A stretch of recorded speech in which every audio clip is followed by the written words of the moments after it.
에베소서 2장 11절에서 22절 말씀을 통해서 화목의 십자가, 이런 제목으로 은혜를 사모하도록 하겠습니다. 16절에 보면 십자가로 하나님과 화목하게 하셨다 하려 하심이라, 이렇게 말씀하고 있습니다. 예수님의 십자가는 원수된 것을 십자가로 소멸하시고 화목해 하셨다고 증거하고 있습니다. 에베소는 로마 제국 시대에 엄청난 발전을 하는 큰 도시 중에 하나였습니다. 이제 이 세상적으로 풍요하다 보면은 이제 많은 그 죄악들도 같이 이제 발달해 가지고 부패하게 되어지는데, 이곳에서 바울 사도와 또 많은 믿음의 사람들이 교회를 세워 복음을 증거하게 되고, 바울은 훗날 다른 지역으로 선교 갔을 때에 에베소 교회에 편지를 보내서 격려하고 말씀을 주고 있는데, 2장 1절에 보면 그는 허물과 죄로 죽었던 너희를 살리셨도다. 이제 그는 바로 그 1장 후반부에 나온 예수님을 가리키고 있습니다. 예수님은 허물과 죄로 죽었던 너희를 살리셨다. 죽었는데 살리셨다고 말합니다. 세상은 죽은 자가 산다고 말하지는 않습니다. 그런데 그분은 살릴 수 있습니다. 창조주이시고 사람을 만드신 분이시기 때문이죠. 에베소 성도들뿐만 아니라 우리들도 원래는 이방 죄인, 에베소 성도들과 같은 신분이었습니다. 우리는 일찍부터 예수님을 믿으면 꼭 이스라엘과 동일시하고 싶어져요. 그래서 우리도 선민처럼 느껴지는데, 원래는 이방인이었는데 이제는 예수 그리스도 안에서 유대인들보다 더 가까운 하나님의 자녀의 신분이 되어졌습니다. 이제 옛사람, 이 공중권세 잡은 자를 따랐다, 또 육체의 욕심을 쫓아갔다고 하는 이런 모습은 하나님 앞에 진노받을 만한, 본질상 진노의 자녀였다는 증거가 됩니다. 이렇게 이방인은 언약 밖의 사람이고, 언약에 대해서는 외인이고, 세상에서는 소망이 없는 이런 자였다고 성경은 증거하는데, 예수님으로 말미암아 이런 이방인들이 예수 그리스도의 피로 하나님과 가까워졌다. 예수님의 피가 세상의 돈으로도 신분으로도 대국인 각 국가의 힘으로도 이룰 수 없는 그 일을 예수님의 피로 다 이루셨습니다.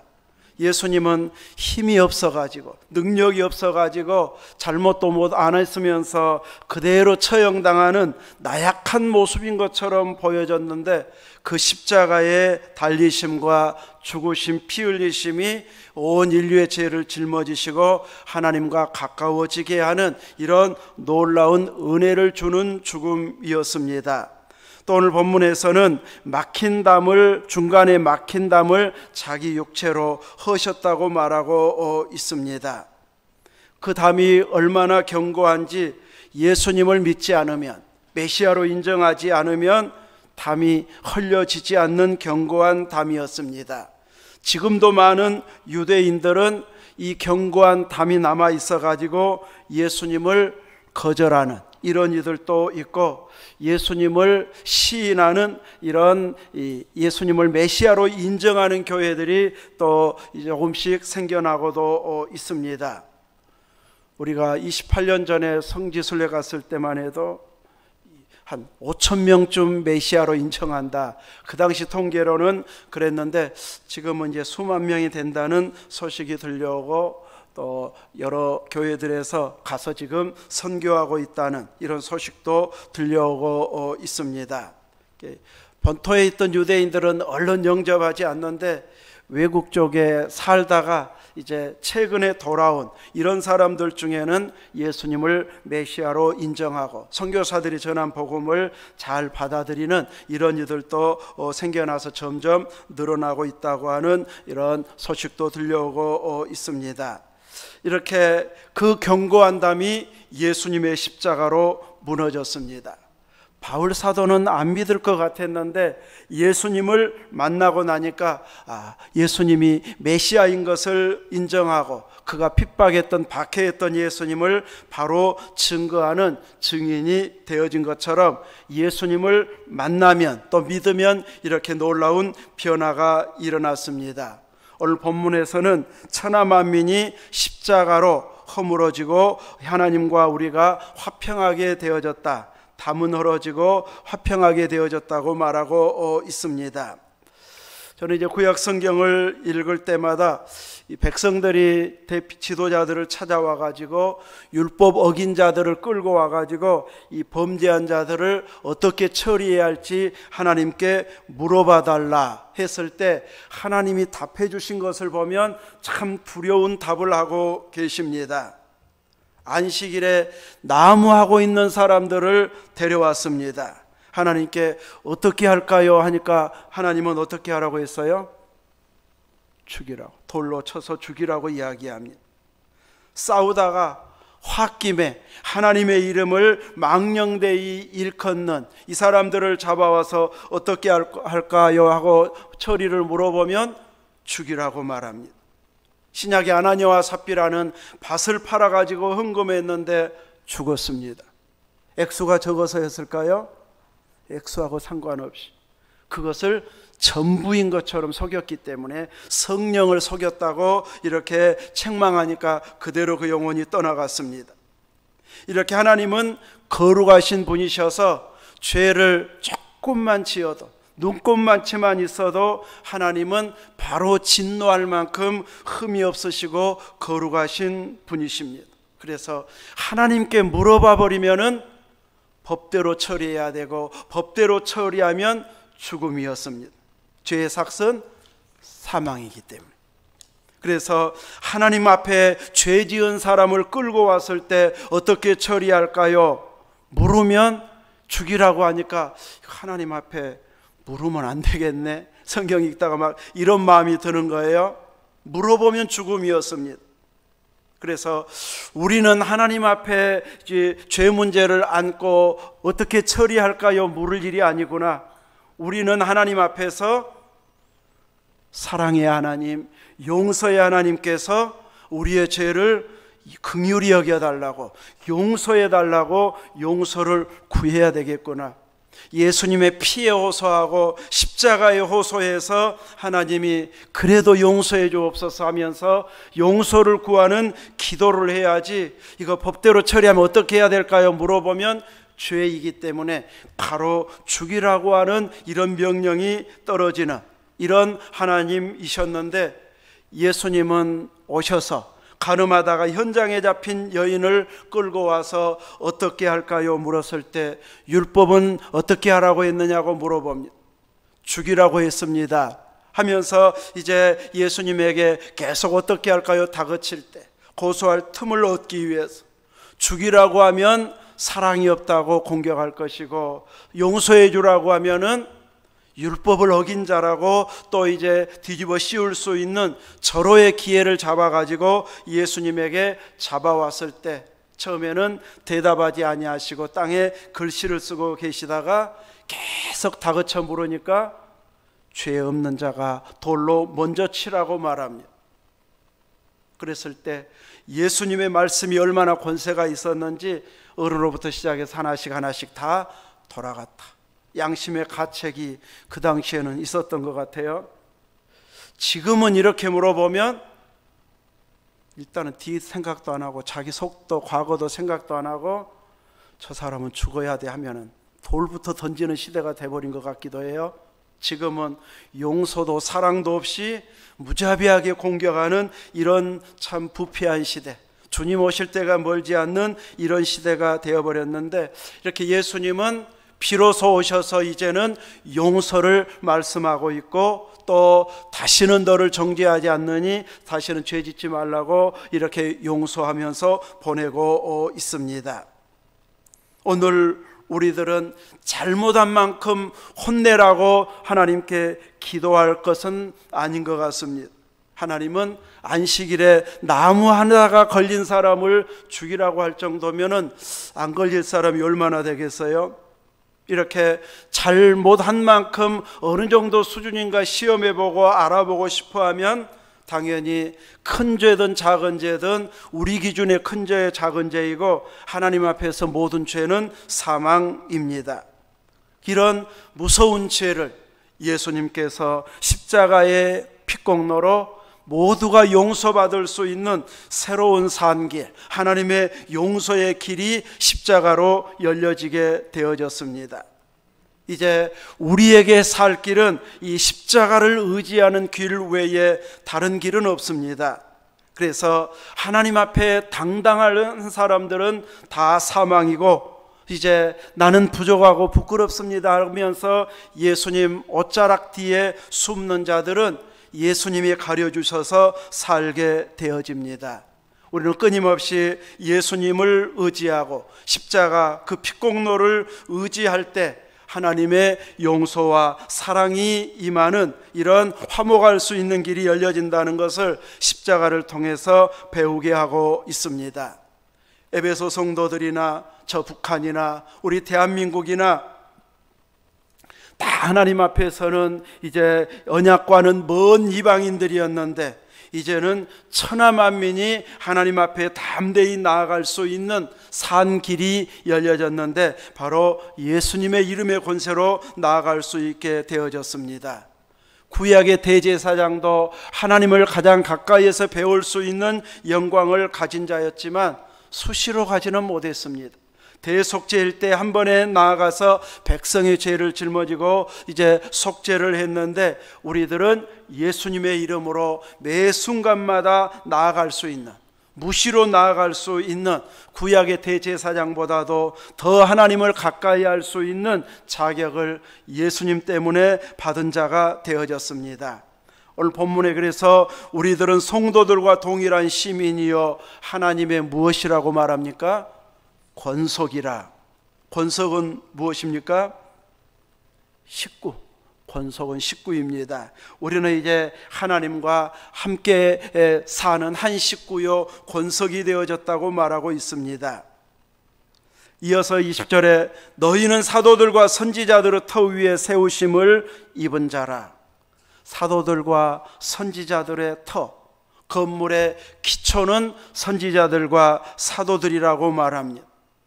이제 예수님은 모퉁이 돌이어서 사방이 그 모퉁이 돌을 통해서 연결되어져서 건물이 올라가게 되어지는데 그 건물의 한 부분이 바로 우리라고 말씀해 주고 있습니다.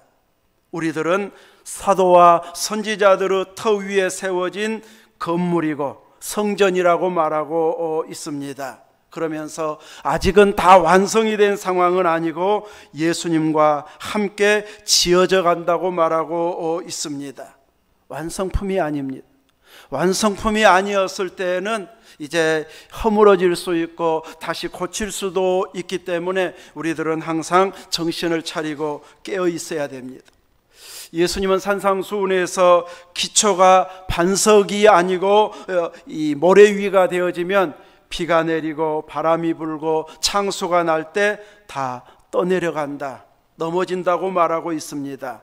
기초가 잘못되었기 때문에. 오직 우리의 기초는 사도들과 선지자들이 증거한 것이 기초다. 사도들과 선지자들이 증거한 분은 누구입니까? 예수님 메시아입니다. 그래서 예수님이 전부이고 또 예수님이 우리를 이렇게 건축되어지도록 건물로 세워지도록 우리를 세우고 계시는 우리의 머리 되신 분이심을 말씀해 주고 있습니다. 우리들은 이렇게 안전한 피난처 대신 예수님 안에서 평안함을 누리고 또 어떤 비바람 속에서도 이겨낼 수 있는 힘을, 보호함을 받고 삶을 살아가는 건축해 되어져 가고 있는 건물임을 말씀해 주고 있습니다. 우리는 혼자 단독으로 지어지는 건물은 되어지지는 못합니다.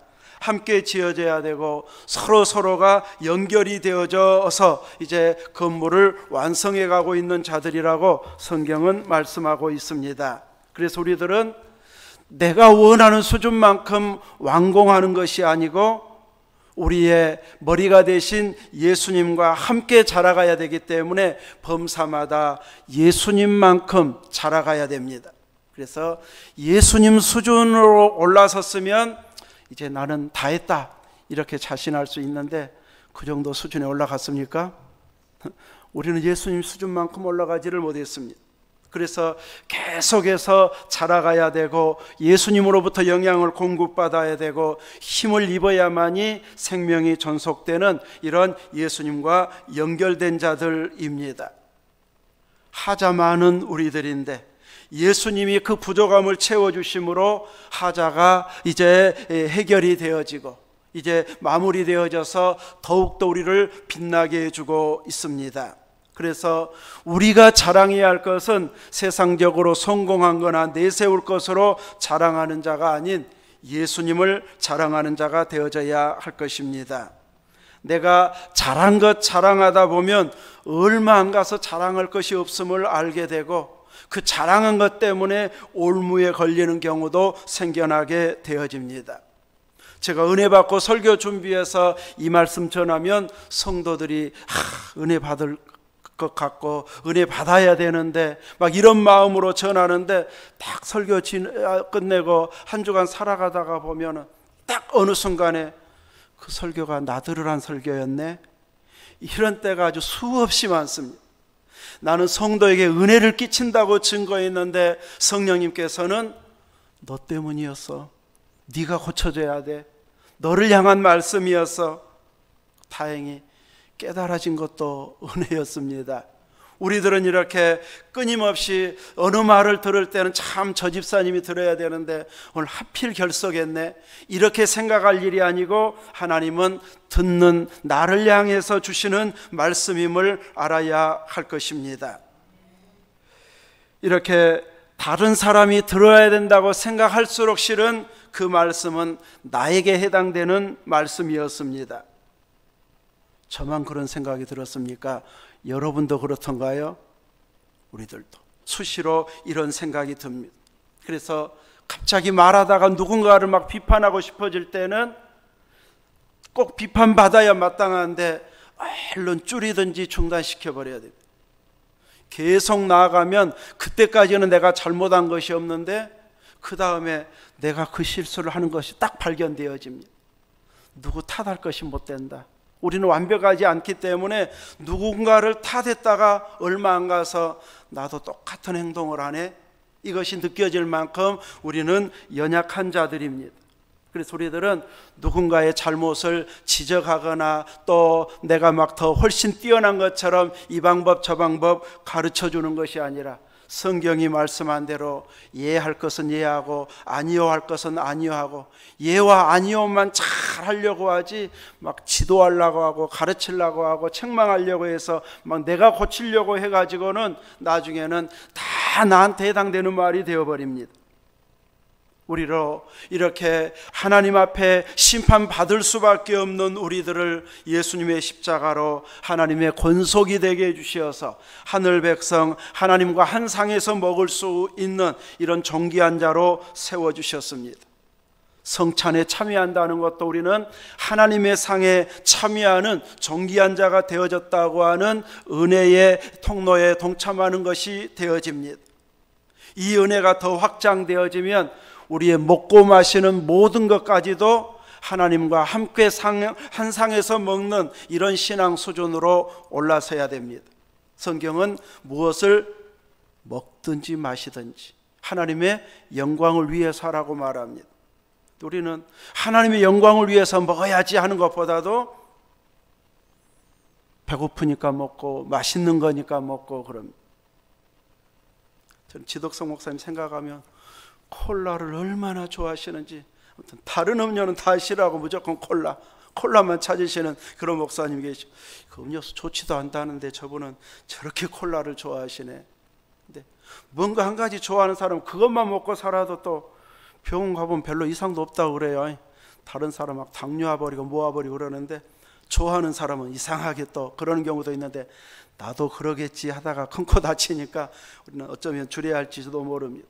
아무튼 이렇게 이런 거 마시고 먹으면 좋아하니까 먹고 또 폼나니까 먹고 고급이니까 먹고 이러면서 그냥 먹을 때가 많은데, 성경은 먹든지 마시든지 이거 먹고 이거 마시고 힘을 내서 하나님의 영광을 위해서 내 몸 사용해야지, 내 지혜 사용해야지, 내 재능 사용해야지, 이런 식으로 먹고 마시면 이제는 성찬뿐만 아니라 일상에서 먹고 마시는 모든 것이 성찬이 되어집니다. 제가 밤마다 설교를 들으면서 그 목사님은 주일을 주일이라고 부르지 말고 그냥 일요일이라고 불렀으면 좋겠다. 아니, 저 목사님은 뭐라고 또 주일을 또 일요일로 지키자고 저럴까 하고 들어봤더니, 한국말은 끝까지 들어봐야 돼요. 그 다음에 월요일 주일, 화요일 주일, 수요일 주일, 주일 주일, 일요일 주일, 모든 날이 주일로 되게 살아가야 진짜 신앙이다.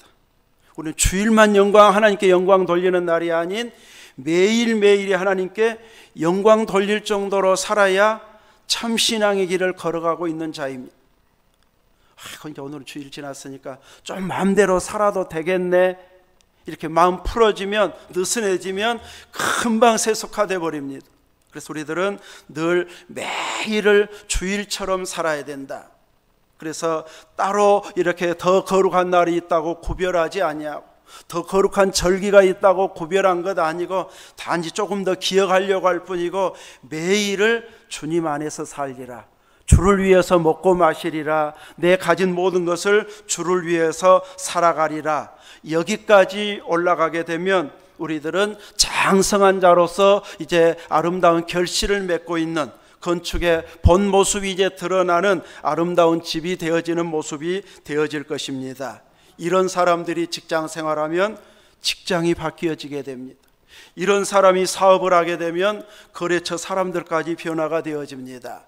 이런 교회를 만들어지게 되어지면 교회가 영향력을 가지고 많은 일을 감당할 수 있게 되어집니다.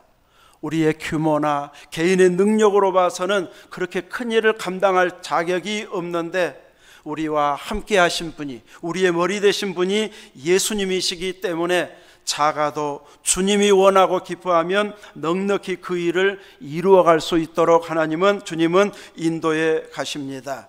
우리 규모와 힘만 해가지고 저건 못하겠다, 처음부터 포기하는 자가 아니고, 이제 주님이 함께 하시면, 혹은 주님이 그 감동을 주셨으면 감당할 능력도 주실 줄 믿습니다 하면서 그 능력이 임할 때까지 계속 기다리며 인내하면 감당할 수 있는 어느 순간이 딱 오도록 인도해 주실 것입니다.